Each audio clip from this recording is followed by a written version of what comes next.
The burn in my eyes wasn't from the cold November wind. It was from watching my son's family laugh and celebrate inside. While I stood on the porch, a homemade apple pie growing cold in my trembling hands. He told me they weren't ready. What he meant was I wasn't welcome. He just said, "Just wait outside for a bit, Mom. We're not ready yet." So I stood there, clutching my carefully crafted apple pie on the cold concrete step. The porch light hadn't even been turned on. Darkness was swallowing the street, and that sharp November wind sliced right through my coat, like water through a sieve. I held the pie tighter, its warmth a desperate comfort through the towel I'd wrapped around the dish. My fingers, they were already aching from the cold. I waited, and then through the brightly lit window I saw them. Laughter. The cheerful clinking of forks. Plates already piled high. There was Lauren passing a bowl of salad to Emma, my granddaughter. Paul, my son, pouring wine into glistening glasses. The candles on the table flickered, casting a golden glow over faces I loved. They were all there. All of them except me. I didn't drop the pie. I didn't knock. I didn't call his name. My feet simply turned and I walked slowly down the steps, making my way to the curb. I didn't even cry.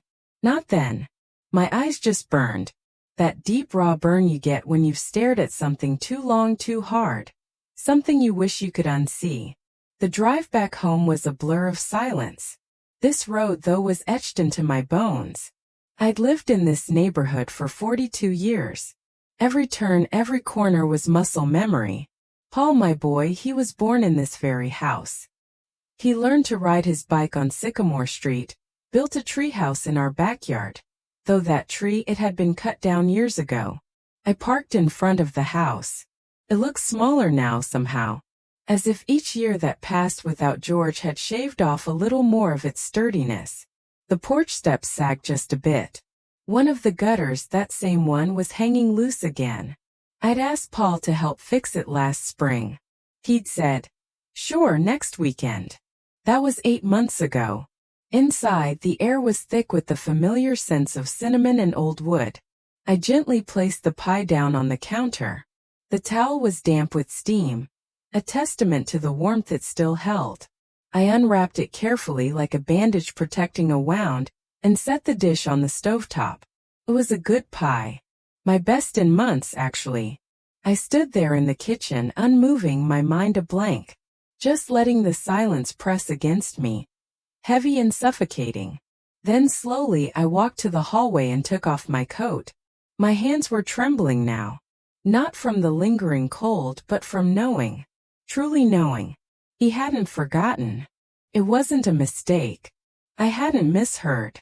He told me to wait outside because he didn't want me inside. I sank into the living room, into the same beige armchair where George used to fall asleep during football games. I leaned my head back and stared at the ceiling. Why? That was the question that began to echo, rattling like a loose window pane in a storm. Why would your own son ask you to wait outside while he celebrates with his family?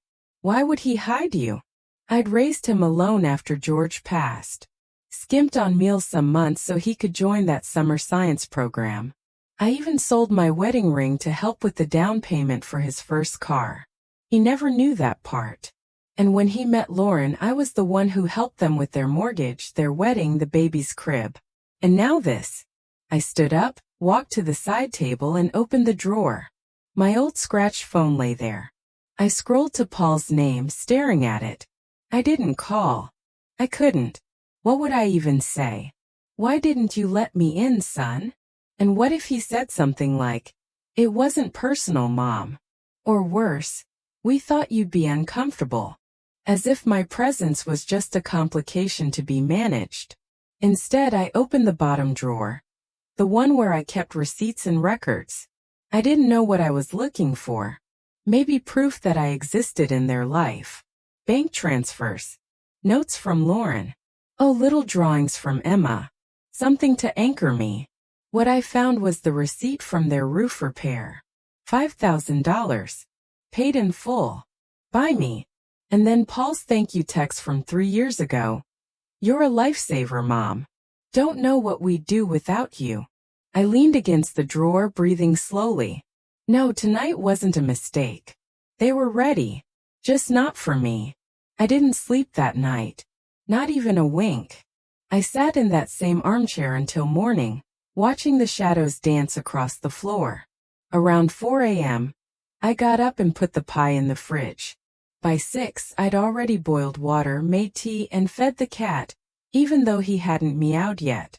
My hands just needed something to do. Anything. By 8, I had a plan. I started with the messages. My son never deletes anything. Neither do I. I pulled out my phone and went to our last thread. The invite had been so casual. Dinner's at 6. Just come by the house. Bring pie if you feel like it. No mention of a party. No talk of guests. Certainly nothing about a reservation list or a table set for 10 without me. I scrolled back further. Weeks, then months. Little patterns started to appear. Requests. Favors. Mom, can you drop off the kids on Tuesday? Mom, we're short on rent this month. Just $100, I swear. Could you drive Lauren to the dentist? Always polite. Always appreciative, but always one way. I never asked for anything. Not once. The last time Paul came over without needing something was Emma's 2nd birthday. He'd brought balloons and a crayon drawing she made of Grandma's house. That picture used to be on my fridge. But the colors faded. It fell off one day and I never bothered putting it back. I closed the messages and stared at my reflection in the dark screen. My face looked older than it had last week. Strange how a single night can do that to you. Later that morning I called Lauren. Just to be sure. Just to see if maybe Paul had gone off script and she didn't know. The phone rang 4 times before she picked up. Oh, hi, Mary, she said, sounding genuinely surprised. Good morning, Lauren. Just checking in. I stopped by last night. A pause. Too long. I could hear a coffee machine whirring in the background. Oh, yeah. Paul said you dropped by. Sorry about that. Things were kind of crazy, you know? I didn't answer. She filled the silence. We just had a few friends over low-key. Nothing fancy. Looked nice, I said flatly. Through the window, I mean. She laughed awkwardly. Yeah, I guess it did get a little festive. I saw everyone, I said. Emma, the Petersons, your sister, the wine, the cake. All 10 of you. Silence. Then, it wasn't personal, Mary. We just thought it might be better if... Better for who? I asked. Not angry. Just asking. She exhaled. Paul didn't want to overwhelm you. He said you've been tired lately. That your knees... My knees are fine. I could almost hear her swallowing. Look, I'm sorry. Really. I hung up before she could say anything else. The phone rang almost immediately, but I didn't pick up. Not that time. Not for that. Instead, I went to the kitchen and took out a notebook. The blue one with the frayed edge. I'd used it for years to track bills, medication schedules, birthdays. But that morning I used it for something else. I wrote down every dollar I'd given Paul in the last 10 years. I started with the house. When they were short on the down payment, I pulled from George's life insurance. Then came the car when Lauren's broke down. Then the braces for Emma, the school fundraiser, the broken furnace, the trip to Tahoe, the new mattress, the emergency vet bill for their dog. The list took 6 pages. I added it up carefully. Twice. $74,380. I underlined the number. Then I closed the book. I wasn't angry. Not yet. Just awake. People will take what you give. It's not cruelty always. Sometimes it's just habit. But one day when you stop giving, you find out what they really think of you. That day had come. By the way, if you're still with me and finding this story resonates, please make sure to hit subscribe. More unbelievable stories are coming, and you won't want to miss them. I spent the next day in silence. Not the kind that comes from peace, but the kind that falls over a house when every room holds a question you don't want to answer. I didn't turn on the radio. Didn't check the mail. I just moved slowly from room to room, noticing everything I'd once overlooked. The crack in the hallway tile. The picture frame slightly crooked. The armrest of George's recliner, worn smooth from years of his hand. That chair hadn't been sat in since he passed. I kept meaning to give it away, but something in me couldn't. It was the last thing in this house that still felt like him. Mid-morning I called my bank. "Good morning. This is Chase National," said the young woman, too cheerful for my mood. "How can I help you?" "I'd like to cancel the automatic transfers on my account." "All of them?" She paused. "All of them?" "Yes. The ones marked to Paul G. and Lauren T. Thornley." She asked for my verification details. I gave them. Then I waited as she clicked through whatever screen she needed to. "I see 4 recurring transfers," she said. 1 for mortgage assistance, 1 for private school tuition, and 2 for miscellaneous payments. "I want them all stopped," I said. "Immediately." "Yes. And I want a printed statement of the last 3 years mailed to me." There was another pause. "Yes, ma'am. Is there anything else I can do for you today?" "No," I said. "You've done more than enough." I hung up. My hands were shaking, but not from doubt. From adrenaline. I went into my bedroom, opened the drawer where I kept all my old documents. Manila envelopes marked legal. Insurance. Wills. I hadn't looked at George's will in years. He'd written it simple and straight. Left everything to me. "I trust your judgment, Mary," he'd said at the time, his voice soft but certain. "You'll know what to do when the time comes." Back then I thought he meant the practical things, taxes, plumbing, property. Now I understood he meant the hard things. The things you can't fix with a wrench or a checkbook. I put his will aside and took out my own. It was outdated. Last revised in 2009. It named Paul as the primary executor and beneficiary. Emma was listed too, but only in a small clause. Lauren wasn't mentioned. Back then I thought that was generous, simple. Now it felt careless. I called Mr. Langston, my attorney. "Mary, it's been a while." "Yes," I said. "But I think it's time we updated a few things." He didn't ask questions, just gave me an appointment for Monday morning. I hung up and let myself breathe for the first time in 2 days. Later that afternoon the phone rang. I didn't check the caller ID. I knew who it was. "Mom," Paul said, trying to sound casual. "I heard you spoke to Lauren." "I did." "Yes. She's upset." "I imagine she is." There was silence on the line. "You're not answering your messages." I didn't think there was anything left to say. He sighed. "Look, I know it didn't look great, but we weren't trying to hurt you. You just didn't want me there." "That's not fair. You told me to wait outside." He hesitated. "You came too early." "Paul," I said, my voice flat. There was a toast. Candles. The cake had already been cut. More silence. I waited. He didn't deny it.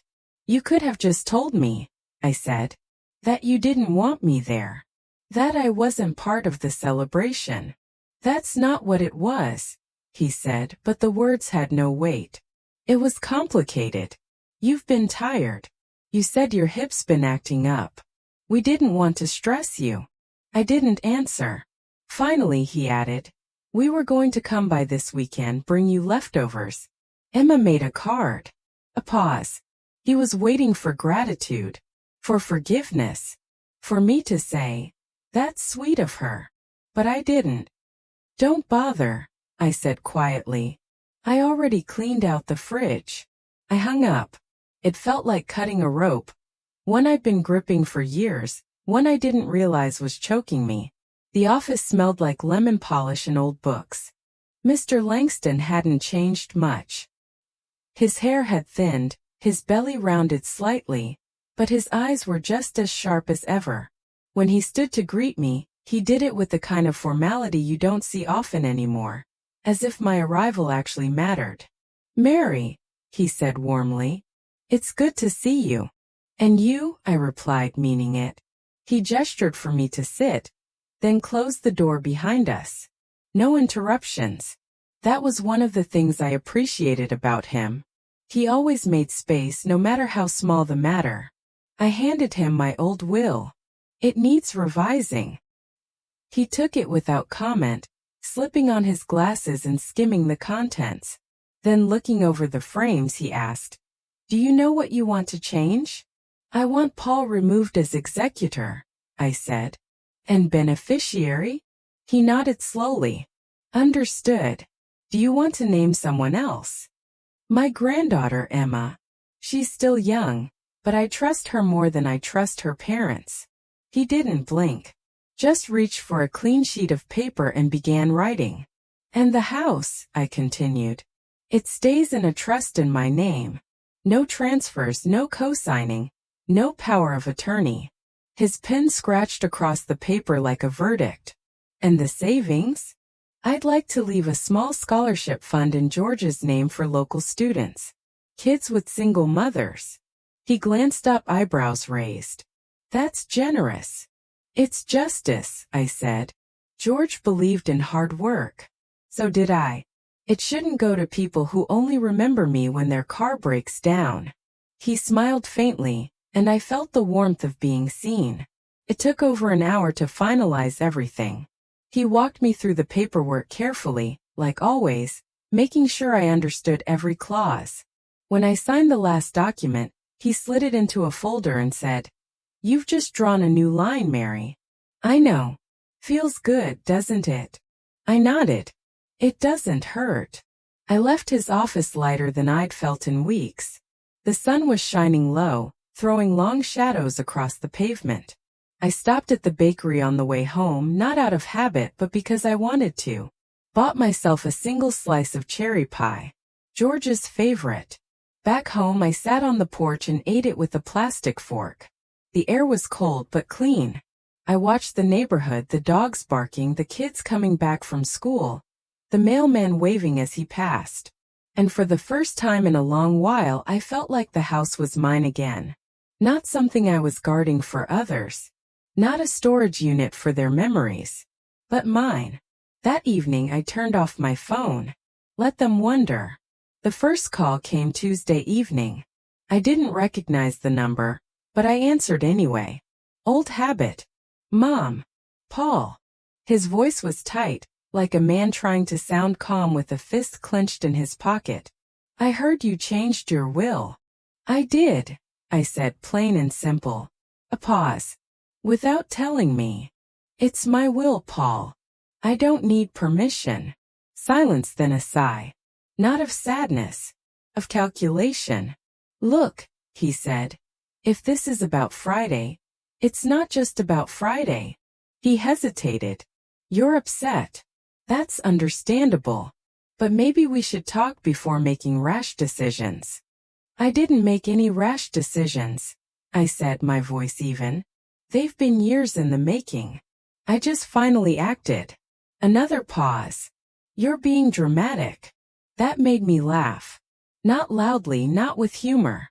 Just a dry, quiet sound. "No, Paul.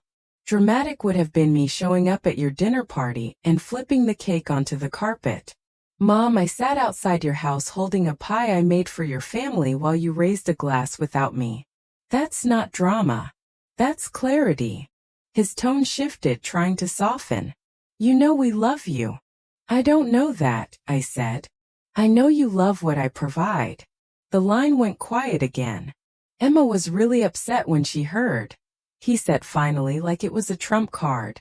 "She's the only one who isn't cut out of anything," I said. "Maybe ask yourself why." I hung up before he could speak again.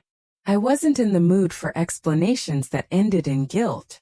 An hour later Lauren texted, "You're punishing us. That's not fair." I didn't reply. Fair was me co-signing a loan for their business idea that failed within 6 months. Fair was sitting through 3 Christmas dinners where I wasn't allowed to bring up George because it made things too heavy. Fair had run out of gas a long time ago. The next day, Thea, my neighbor's daughter, came over to bring me some tomatoes from their garden. We sat on the porch sipping tea. She's in her 20s, still figuring life out. But there's something grounding about her presence. She listens with both ears. "Can I ask you something?" she said, curling her hands around her mug. "What made you do it? Change everything now?" I thought for a long moment before answering. "There's a line between love and usefulness," I said. "And when you start feeling like a utility, not a person, it's time to reevaluate." She nodded slowly. "Sounds lonely." "Sometimes it is," I admitted. "But being surrounded by people who only see your worth and what you give? That's lonelier." She was quiet for a while, then said, "My mom always says dignity is not loud. It just doesn't bend." I smiled. She's right. That evening I found Emma's card in the mailbox. No return address, just her handwriting. Inside was a drawing. A tiny house with flowers, a big sun, and a gray-haired woman sitting on the porch with a pie on her lap. Underneath, in her teenage cursive, "I saw you, Grandma. I wanted you there." No apology, no plea, just presence. I pressed the card to my chest and exhaled. Monday morning came with rain. The sky was low and sullen, and the gutters overflowed again. That same one Paul never fixed. I didn't rush. I made my tea, buttered some toast, fed Jasper the cat. I wasn't going to let this new chapter begin in a hurry. I'd lived too long in a rush to please other people. By 10, I was in Mr. Langston's office again, going over the final documents. He explained each clause carefully, as if I were a first-time buyer instead of a woman who had paid off 3 mortgages in her lifetime. "The trust is now active," he said, tapping the folder. "Everything, house, savings, even your jewelry, remains in your name with clear instructions on succession. No one can alter it without your consent or a court order. And Emma is listed as the successor trustee."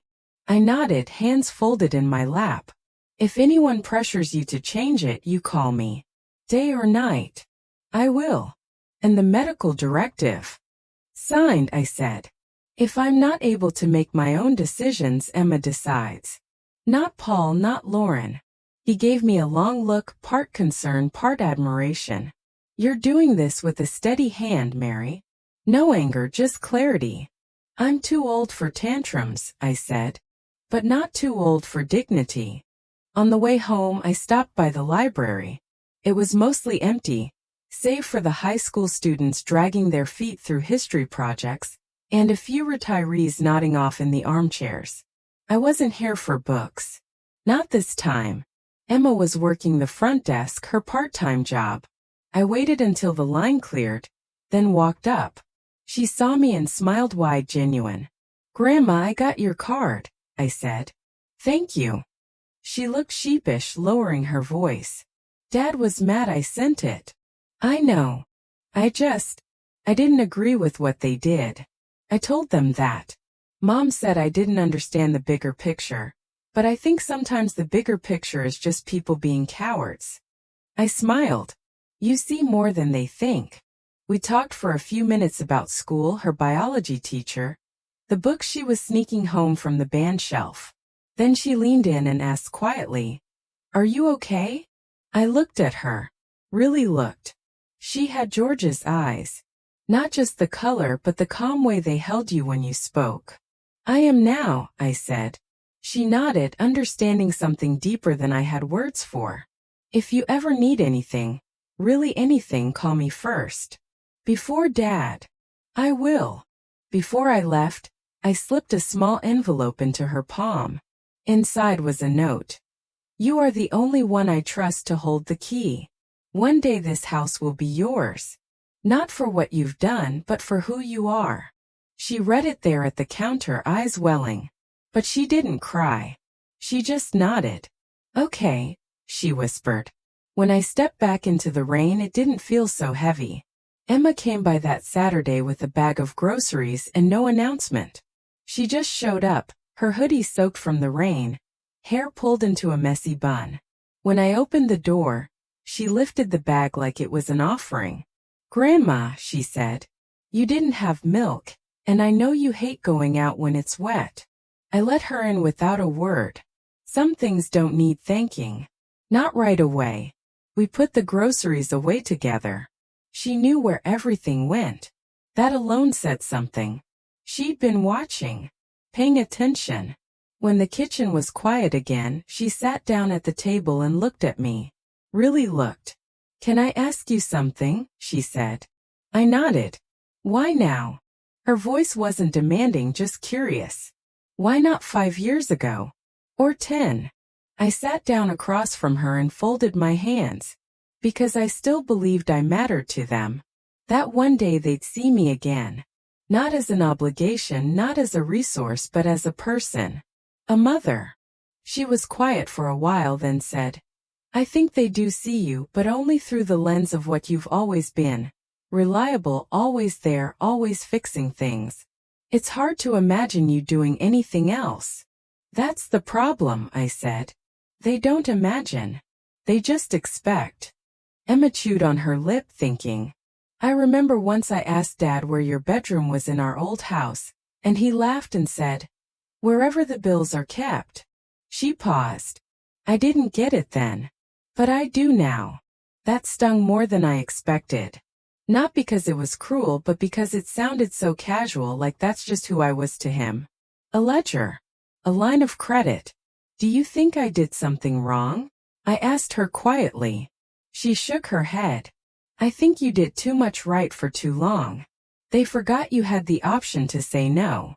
I looked at her then, this young woman with sharp eyes and a too big heart. She wasn't on my side because of obligation. She was here because she'd chosen to be. "I want you to promise me something," I said. "Anything. When I'm gone, no guilt, no rewriting. You'll tell the truth about what happened, about who came and who didn't, about how I chose to live the end of my life." Emma reached across the table and took my hand. Her fingers were cold from the rain, but her grip was steady. "I promise." We sat there a while, just holding hands, not talking. The clock ticked softly in the hallway. Jasper patted in and curled at Emma's feet, as if he knew the moment was gentle. When she left, I stood at the window and watched her walk to her car. She didn't look back. Not because she didn't care, but because she didn't have to. She knew I was there, that I'd always be there. Not out of habit, but out of choice. That night, I slept deeply for the first time in weeks. I woke early the next morning, long before the sun rose. Not from pain, not from dreams, just a kind of alertness I hadn't felt in years. The house was still, but not empty. It breathed with me now. I made oatmeal the way George liked it, plain, no sugar. I sat at the table, spoon in hand, and let my mind drift. It's strange what memory chooses to keep. I remembered a day from decades ago, maybe 1976. George had just fixed the old Chevy, and Paul was 5, sitting cross-legged on the front lawn with a popsicle. We'd just gotten our first real washing machine. I stood in the kitchen looking out the window thinking, this is it. This is what life is. And it was not grand, not dramatic. Just good. Honest. Paid for with small sacrifices and long days. And I was proud of that. Still am. But somewhere along the way, I stopped being a woman and became a service. A chauffeur. A babysitter. A checkbook with an apron. I don't say that with bitterness, just fact. They never asked who I wanted to be. Once I stopped being necessary, they never asked what I missed, or what I dreamed about, or whether I got lonely at night in a house that used to echo with laughter. Paul never asked how I slept after George died, whether the silence in the bedroom felt like mercy or punishment. He didn't ask what I did with my wedding ring when the bills came due and there was no one left to ask. I sold it quietly to a pawn shop on 8th Street. The man gave me $200 and a look I won't forget. Not pity, not kindness, just indifference. That ring paid for Paul's textbooks his first semester. He never knew. I don't tell you this to shame him, only to say I did my part. I gave. I carried. I stayed quiet so they could feel loud. Now I'm quiet because I choose to be. After breakfast, I walked to the garden. The roses were mostly gone, but the lavender still clung to life. I knelt slowly, tugging at a stubborn weed, and thought about the women I knew growing up. My mother, her sisters, the neighbor who used to make apple jelly and kept 3 husbands buried in the same cemetery. Those women didn't complain. They endured with their backs straight and their words few. But I wonder now how many of them died with clenched jaws, full of stories they never told. I won't be one of them. Later that day, I found an old box in the attic. Inside were photographs, letters, a few of George's cufflinks, and a small notebook. Mine, from before Paul was born. I opened it slowly, like a letter from someone I'd forgotten to answer. Page after page, I saw a woman with plans. A list of cities I wanted to visit, recipes to try, poems I copied by hand, even a sketch of a garden with benches drawn in shaky pencil. I'd forgotten her. She wasn't practical. She wasn't patient. But she was alive. I closed the notebook gently and brought it downstairs. Set it beside the teapot. I think I'll plant new lavender next spring. Maybe even paint the porch. For no one's comfort but my own. It was a Thursday when Paul showed up. No call, no text. Just his car pulling into the driveway like it always had. Only this time I didn't feel the usual mix of hope and dread. I felt ready. I watched from the kitchen window as he sat there a moment, engine running, eyes fixed ahead. Then he got out slowly, like a man walking into uncertain weather. He had something in his hands, a folder thick with papers. He knocked. Polite. I opened the door but didn't move aside. "Hi, Mom," he said. "Paul." He hesitated, then lifted the folder. "Can we talk?" I looked at him for a long moment, then stepped back. 10 minutes, I said.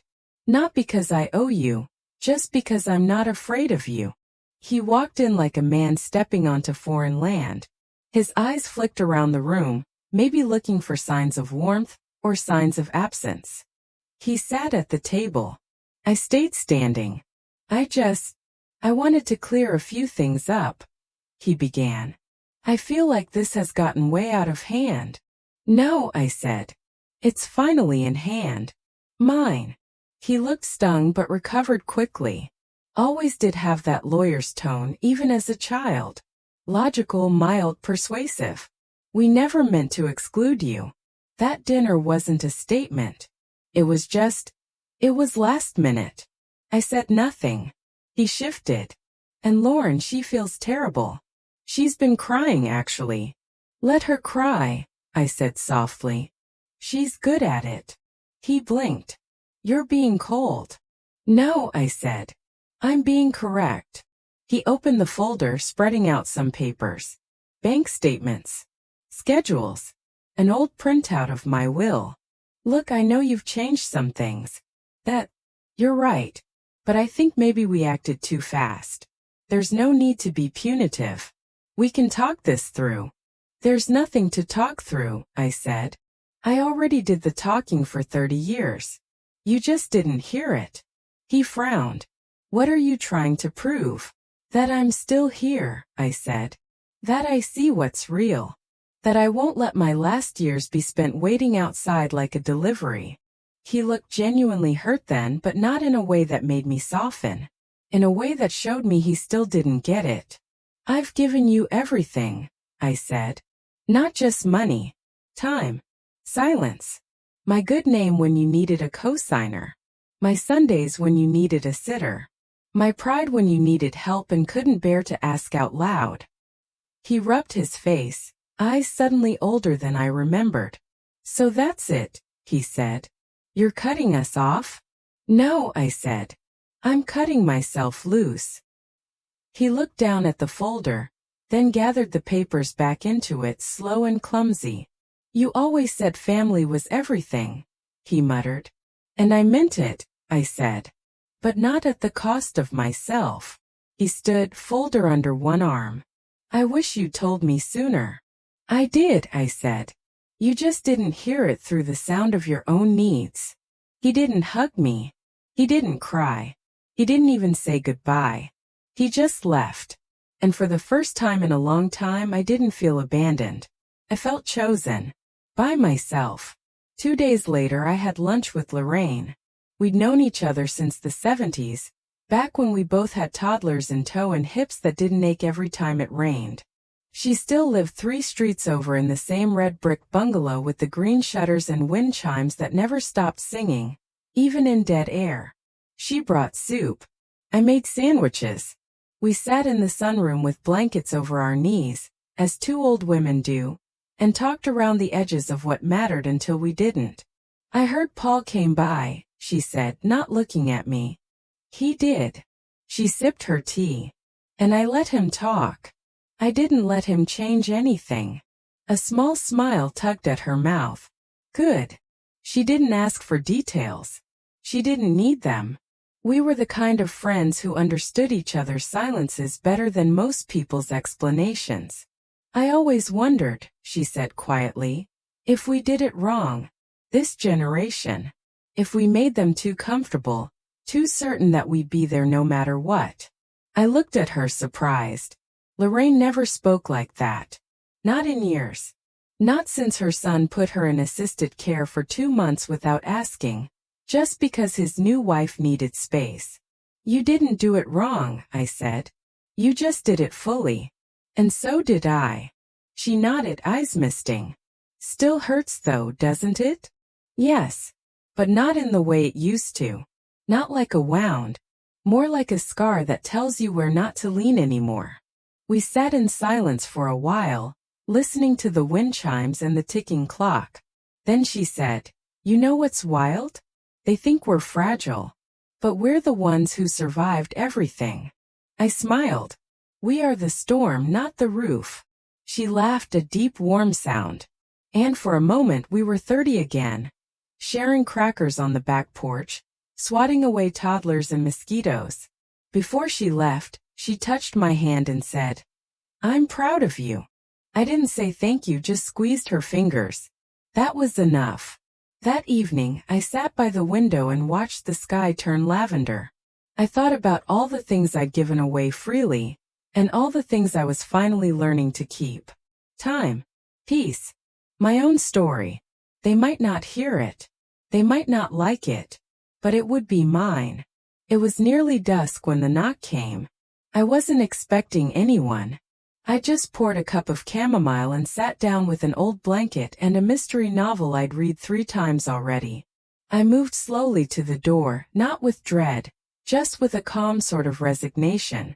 Paul stood there, his jacket unzipped, eyes shadowed.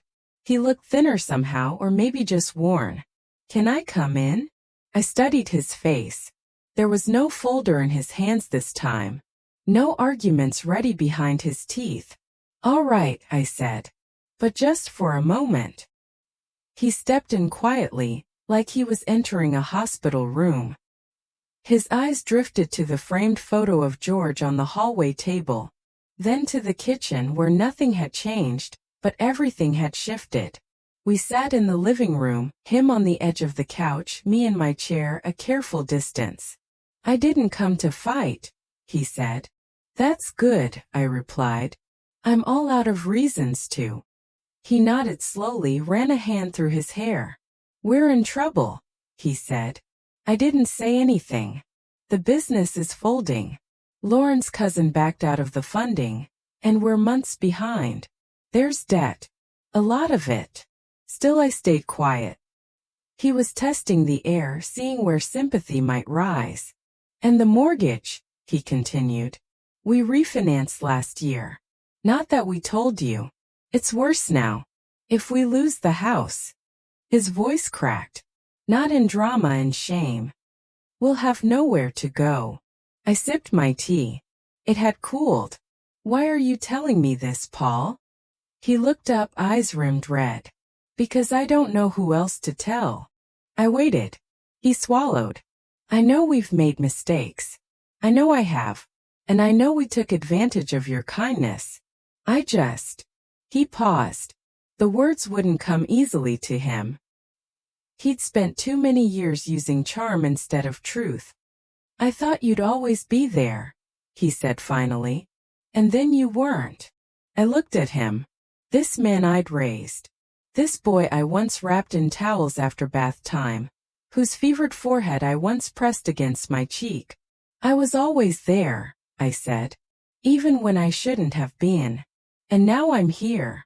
Just not for your version of me. He blinked. What does that mean?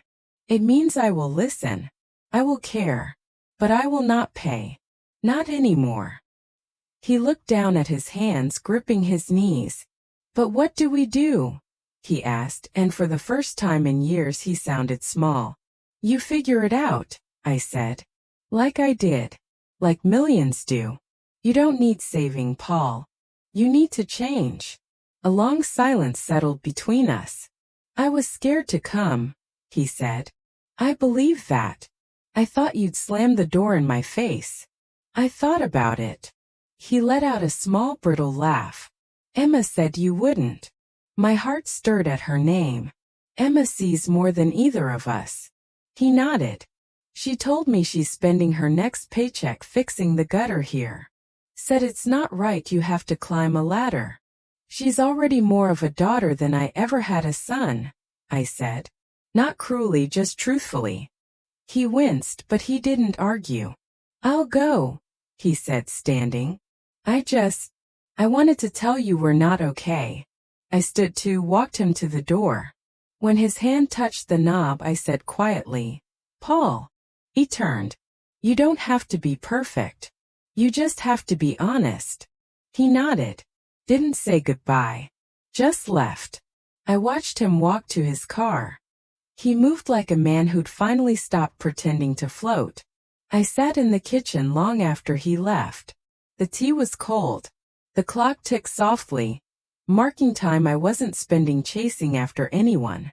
I looked at the chair where Paul had sat, shoulders hunched, voice stripped of charm. And I felt something unexpected. Not anger. Not triumph. Grief.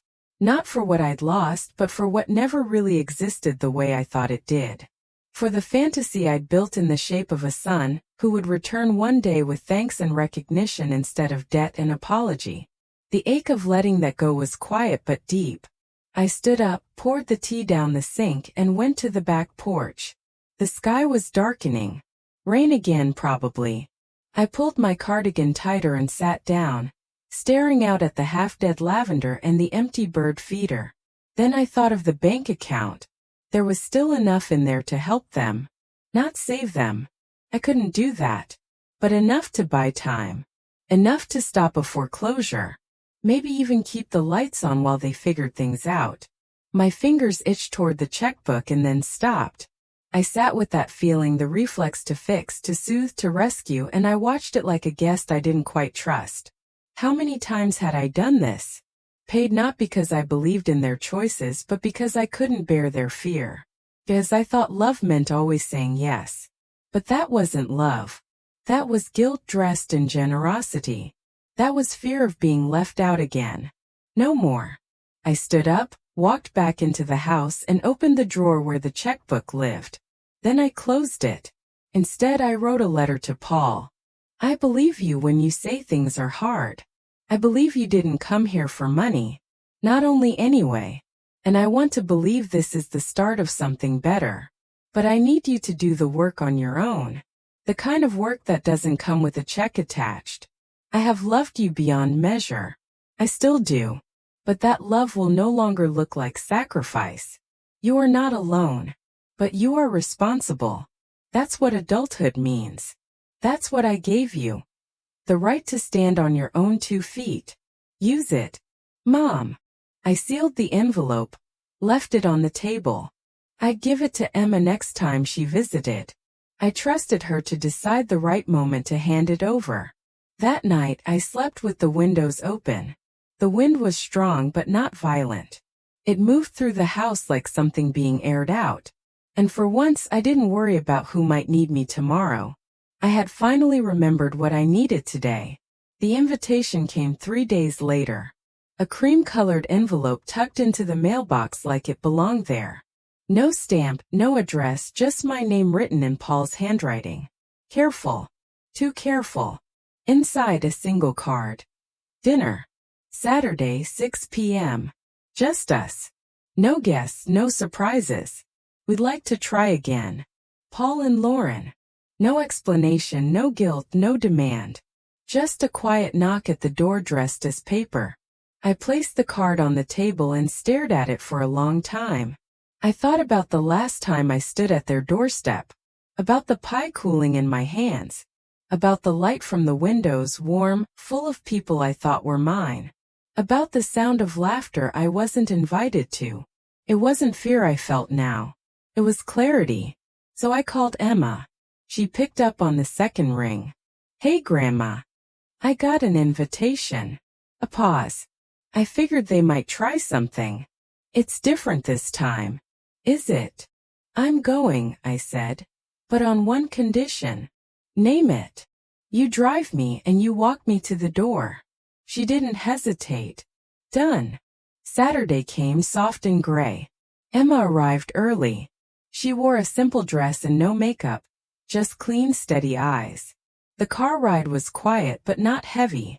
When we pulled into Paul's driveway, I saw the porch light was already on, the curtains drawn back, the door slightly open. We got out together. At the steps I touched Emma's arm. Wait here. She nodded, hands folded in front of her like someone ready to speak at a memorial. I walked up the steps slowly. My knees ached. My back complained. But I moved like someone who had paid for every inch of ground beneath her feet. Paul opened the door before I could knock. He didn't smile. Neither did I. Inside, the table was set for 3. Just 3.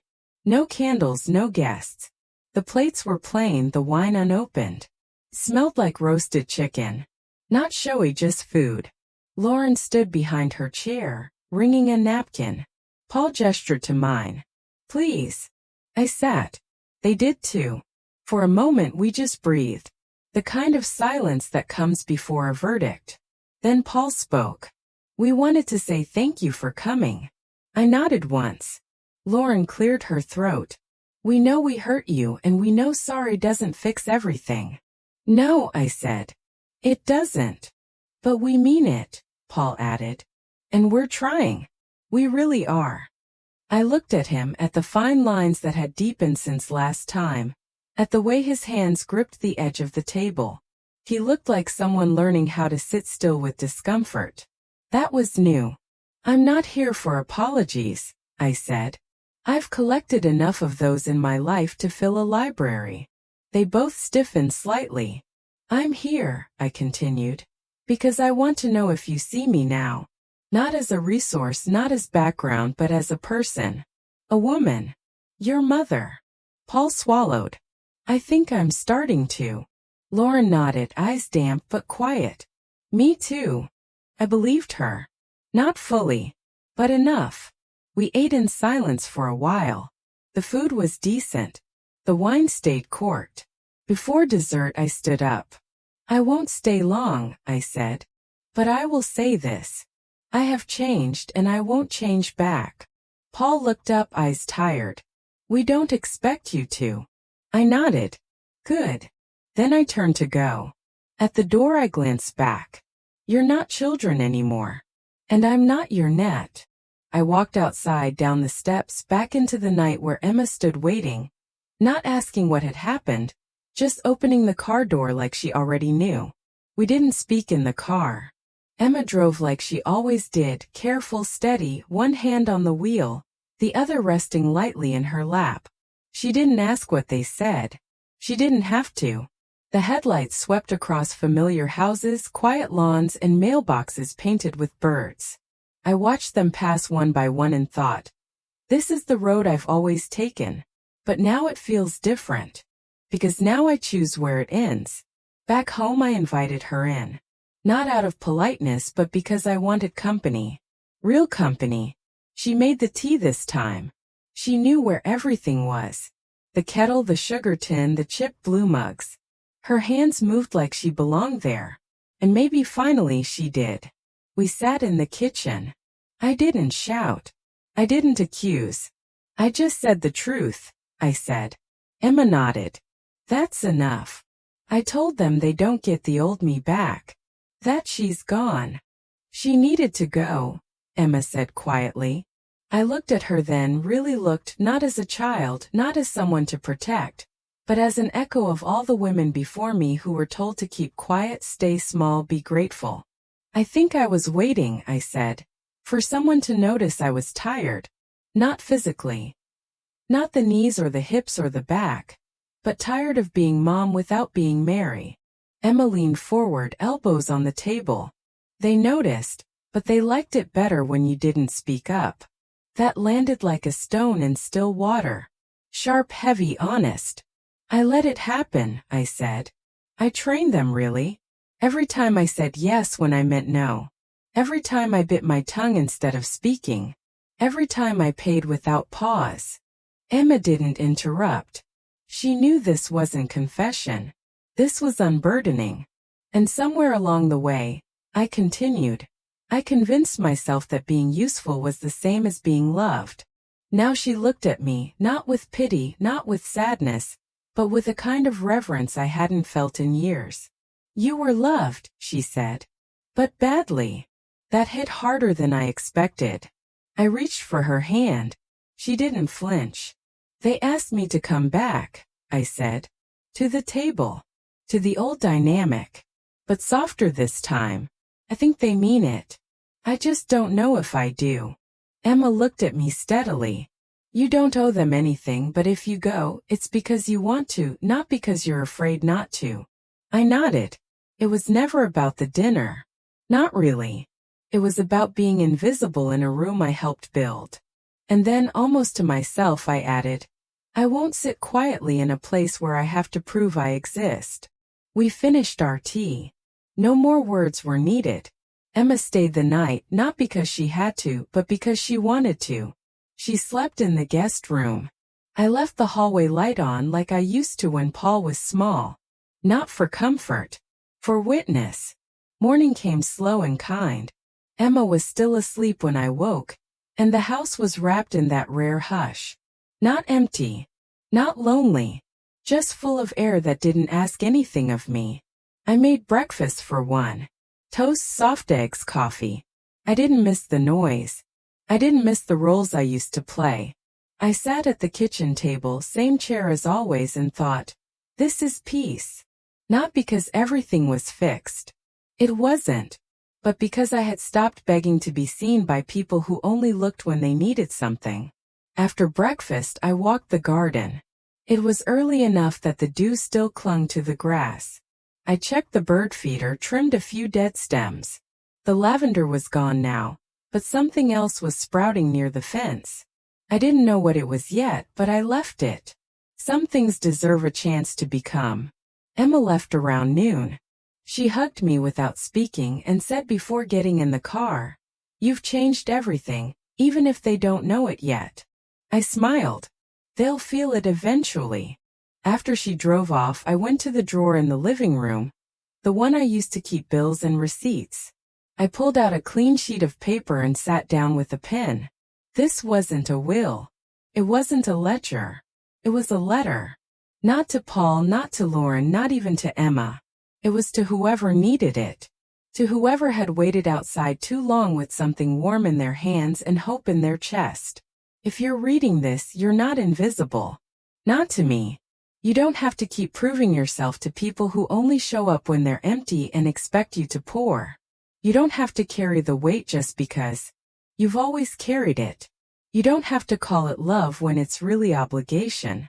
You don't have to be the good one, the quiet one, the one who says it's okay even when it isn't. You are allowed to stop. You are allowed to change your mind. You are allowed to want peace more than proximity. They may not understand it. They may call it cruelty. They may tell stories where you are the villain because they lost access, not because they lost you. Let them. You don't owe anyone your eraser.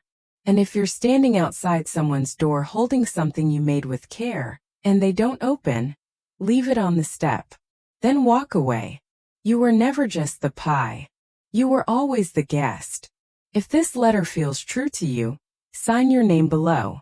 Not for them, for yourself. Sign it with your quiet, with your no, with your first full breath in years. Tell me in the comments. Have you ever had to choose peace over proximity? I really want to know your stories.